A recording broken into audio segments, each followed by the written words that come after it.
காசா முனை, Yemen, Lebanon ஆகிய பகுதிகளை குறிவைத்து இஸ்ரேல் ராணுவம் அதிரடி தாக்குதல் நடத்தியுள்ளதால் மத்திய கிழக்கு பகுதியில் பதற்றமான சூழல் ஏற்பட்டுள்ளது.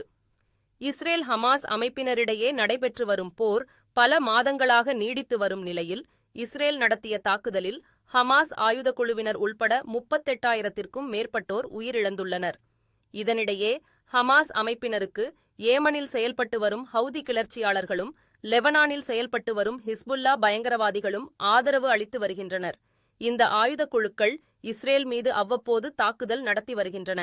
இந்த தாக்குதலுக்கு இஸ்ரேலும் தக்க பதிலடி கொடுத்து வருகிறது. அந்த வகையில் கடந்த சில நாட்களுக்கு முன்னர் ஹவுதி ஆயுதக் குழுவினர் இஸ்ரேலின் தலைநகர் டெல் அவிவ் மீது ட்ரோன் தாக்குதல் நடத்தினர். இந்த தாக்குதலில் ஒருவர் உயிரிழந்தார், மேலும் சிலர் படுகாயமடைந்தனர். இந்நிலையில் காசா முனை, ஏமன், லெபனான் ஆகிய பகுதிகளை குறிவைத்து இஸ்ரேல் அதிரடி தாக்குதல் நடத்தியுள்ளது.